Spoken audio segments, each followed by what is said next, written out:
नमस्कार। आपका अखबार के YouTube चैनल पर आपका स्वागत है। मैं हूं प्रदीप सिंह। महाराष्ट्र एटीएस ने 2 फरवरी को इसी साल 2 फरवरी को चार्जशीट फाइल की पीएफआई के 5 पदाधिकारियों के खिलाफ। और इस 600 पन्ने की चार्जशीट से आपकी आंखें खुल जानी चाहिए कि कितनी बड़ी योजना थी। ये जो क्रैकडाउन हुआ पीएफआई पर, अगर वो नहीं होता तो इस देश में कुछ भी हो सकता था। इस देश को 2047 तक, यानी आज़ादी मिलने के जब 100 साल पूरे होने थे, तब तक इसको इस्लामी देश बनाना था। और उसके लिए जो कर रहे थे, ये जो खबरें आई हैं कि अपने लोगों को ट्रेनिंग दे रहे थे, आर्म्स की ट्रेनिंग दे रहे थे और इस तरह के पैम्फलेट और साहित्य बांटा जा रहा था जिससे रेडिकलाइज किया जाए। इस सब के अलावा तैयारी इस बात की थी कि ज़्यादा से ज़्यादा संख्या में कोई भी मुद्दा बनाकर मुसलमान हिंसा पर उतारू हों, ज़्यादा से ज़्यादा जगहों पर हिंसा करें। वो सरकार का कोई कार्यक्रम हो, कोई नीति हो, उसके खिलाफ सड़क पर उतरें और सड़क पर उतरें और उसके बाद पुलिस से सीधा कन्फ्रंटेशन, पुलिस पर हमला करें। हथियार से हो सके हथियार से, पत्थर से, लाठी से, जो भी हथियार उपलब्ध हो, जो उनकी ट्रेनिंग में जो बताया गया हो, उस तरह से पुलिस से लड़ाई करनी है, झगड़ा करना, जिससे क्या हो, उनके खिलाफ मुकदमा दायर हो, उनको जेल में भेजा जाए। तो उससे क्या होगा? अब ये बड़ी अजीब सी बात लगती है कि क्यों मुसलमान जो है जेल में जाना चाहेंगे? विक्टिम कार्ड खेलने के लिए। तब पूरी दुनिया को ये बता सकें कि देखिए हिंदुस्तान में मुसलमानों पर कितना अत्याचार हो रहा है और किस तरह से अत्याचार हो रहा है। केवल इस तरह के आंदोलन में ऐसा क्यों है कि केवल मुसलमानों पर मुकदमे हो रहे हैं? क्यों केवल मुसलमान जेल भेजे जा रहे हैं? ये सब मुद्दे उठाए अंतर्राष्ट्रीय समुदाय में। 53-54 जो इस्लामिक देश हैं वहाँ से आवाज़ उठे। उसके अलावा यूरोप में, अमेरिका में ये जो लेफ़्ट लिबरल इकोसिस्टम है वो उनके साथ खड़ा होगा कि मुसलमानों पर देखिए कितना अत्याचार हो रहा है। तो ये एक विक्टिम कार्ड खेलने की बड़ी योजना थी। लेकिन ये बड़ी योजना भी जो उनकी उससे बड़ी योजना थी उसका एक छोटा सा हिस्सा था। इसके जरिए वो विक्टिम कार्ड तो खेलना चाहते थे, लेकिन मुस्लिम यूथ को रेडिकलाइज भी करना चाहते थे कि हिंदुओं के खिलाफ उनके मन में नफ़रत भरे कि हिंदू अगर रहेंगे मेजॉरिटी में तो इस देश में तुम्हारा यही हाल होगा। अगर हिंदू मेजॉरिटी एक कंट्री रहेगी तो तुम्हारे साथ इसी तरह का बर्ताव होगा। तो इसलिए क्या ज़रूरी है? इस देश के संविधान को ख़त्म करना। और इस देश के संविधान को ख़त्म करने के बाद क्या करना है? इस देश के संविधान को ख़त्म करने के बाद शरिया का कानून लाना है, यानी इस्लामी राज्य बनाना है। और उसके अलावा जो असली इसमें मुद्दा है, जिसकी ओर नज़र नहीं गई, आपको याद होगा सरकार ने एक अग्निपथ योजना के तहत अग्निवीरों की ट्रेनिंग की योजना निकाली थी। वायुसेना, थल सेना, नौसेना, तीनों में रिक्रूटमेंट होना था, जिसमें 4 साल की नौकरी होगी, ट्रेनिंग होगी, आर्म्स ट्रेनिंग होगी। उसके बाद उसमें से 25% लोग जो सेलेक्ट होंगे वो सेना में जाएंगे। बाकी लोग जो है उनकी उसके बाद उनको आगे की पढ़ाई करने, प्रोफेशनल कोर्स करने, या फिर जो सुरक्षा बल हैं उनमें भर्ती के लिए उनकी एलिजिबिलिटी हो जाएगी।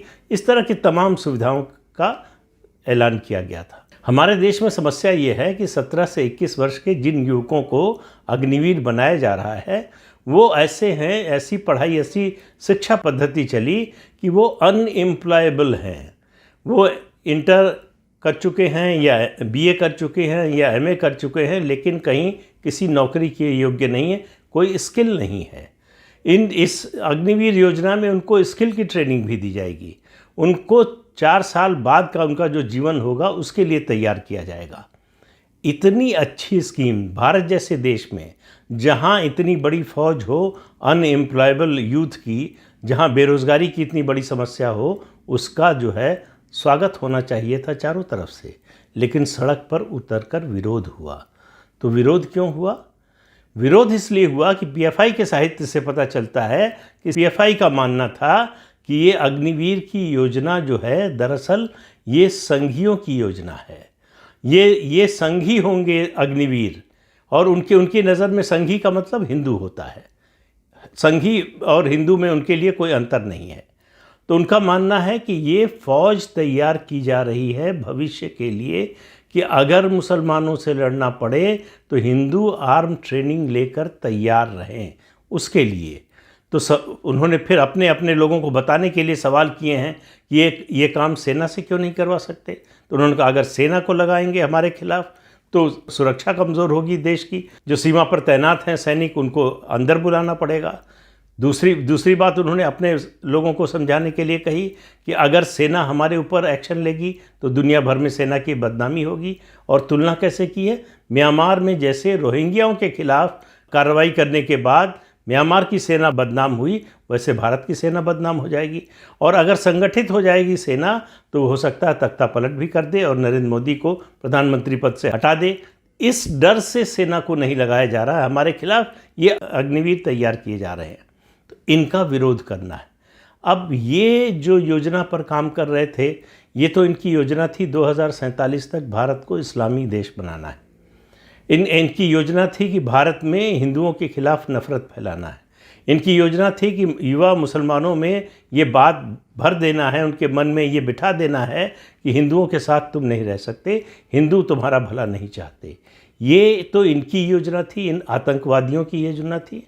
इसमें भारत के विपक्षी दल क्यों शामिल हुए?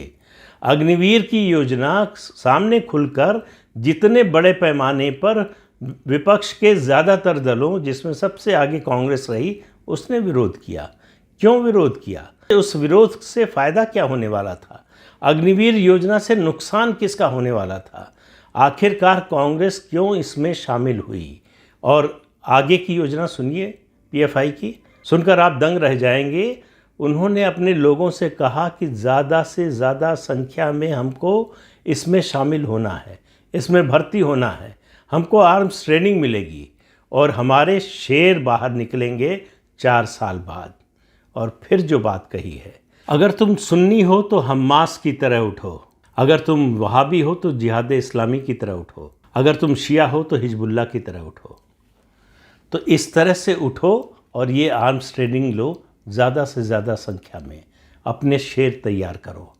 भविष्य की योजना को, ये 2047 का जो प्रोजेक्ट है उसको पूरा करने के लिए, उसके साथ साथ इस बात पर भी लगातार जोर दिया गया, जो चार्जशीट में लिखी गई है, बातें कही गई हैं, अदालत में पेश हुई है, चार्जेस फ्रेम होने जा रहे हैं। उसमें ये कहा गया है कि अपनी भारतीय पहचान मिटाने की कोशिश करो।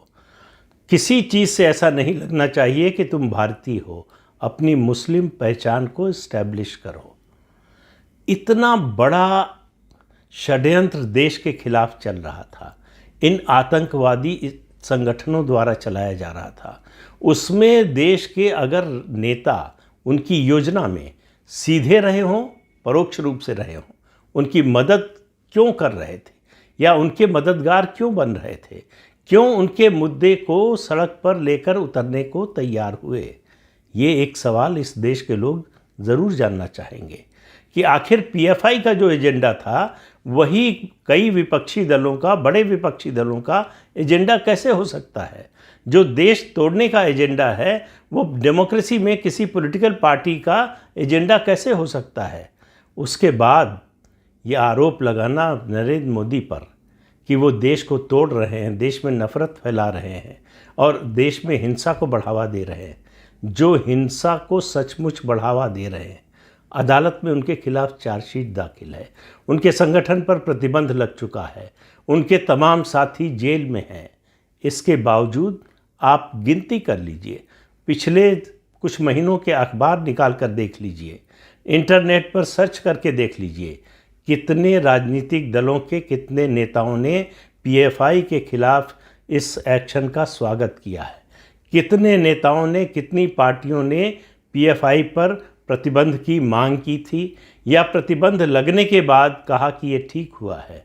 कितने लोग जो है सरकार के इस कदम के समर्थन में आए, सरकार की प्रशंसा की। इससे आपको पता चल जाएगा कौन साथ है, कौन विरोध में है। तो पीएफआई के जो साथ हैं, पीएफआई का एजेंडा जो चला रहे हैं, पीएफआई के एजेंडे के जो साथ चलने को तैयार हैं, कम से कम वो देश के साथ चलने लायक तो नहीं है। कम से कम वो देश के लिए, तो देश की एकता अखंडता के लिए सोचने वाले लोग तो नहीं हैं। फिर ये कौन लोग हैं, इनकी पहचान कैसे हो? इनकी पहचान होगी जो इस तरह का एजेंडा चलाने वालों का समर्थन करते हैं, या मैं तो यहाँ तक कहता हूँ कि जो इस तरह का एजेंडा चलाने वालों का खुलकर विरोध नहीं करते, वो भी इसमें शामिल है। और कौन लोग हैं वो, ये बताने की ज़रूरत नहीं है, बड़ा स्पष्ट है। उनको कोई झिझक नहीं है, कोई शर्म नहीं है, कोई हिचक नहीं है, कोई डर नहीं है कि अगर उनका नाम सामने आ रहा है, अगर उनके ऊपर से पर्दा हट रहा है, अगर वो एक्सपोज हो रहे हैं, तो इससे उनको कोई डर नहीं है। ऐसा क्यों है? सिर्फ एक कारण है, कोई किसी तरह कोई तरीका अपनाओ, कुछ भी करो, किसी का भी साथ लो, किसी का भी साथ दो, किसी तरह से नरेंद्र मोदी को हटाओ।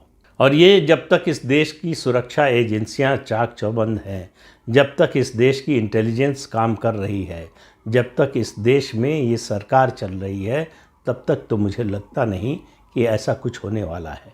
लेकिन जो प्रयास किए जा रहे हैं, ये मामला यहीं तक नहीं है, ये विदेशों तक फैला हुआ है। ये अभी प्रोफेसर राजीव मल्होत्रा ने एक ट्वीट किया है, उसमें बताया है कि हार्वर्ड में एक सम्मेलन होने जा रहा है। एक दूसरा टूल किट कह लें या दूसरा प्रोजेक्ट कह लें, एजेंडा कह लें, वो ये है कि किसी तरह से दलितों को हिंदुओं से अलग करो, दलितों को मुसलमानों से जोड़ो। ये बहुत बड़ा प्रोजेक्ट चल रहा है। तो भारत के 75 साल होने पर अमृतकाल में कोई पॉजिटिव बात नहीं, एक नेगेटिव बात की आकलन होगा भारत का कि 75 साल में जाति व्यवस्था के बारे में इस देश ने क्या किया, कहाँ प्रगति की, और ख़ास तौर से दलितों की क्या स्थिति है।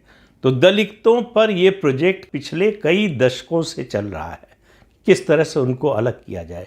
इसलिए आप देखेंगे जितने मुस्लिम संगठन हैं, पीएफआई की ही बात नहीं कर रहा हूँ, जो पॉलिटिकल ऑर्गेनाइजेशंस हैं, जो राजनीति में हैं, उनके भी आप उनके नेताओं के भाषण सुनिए, बयान सुनिए, उसमें हमेशा वो मुसलमान और दलित और उसके बाद हिंदू बोलते हैं।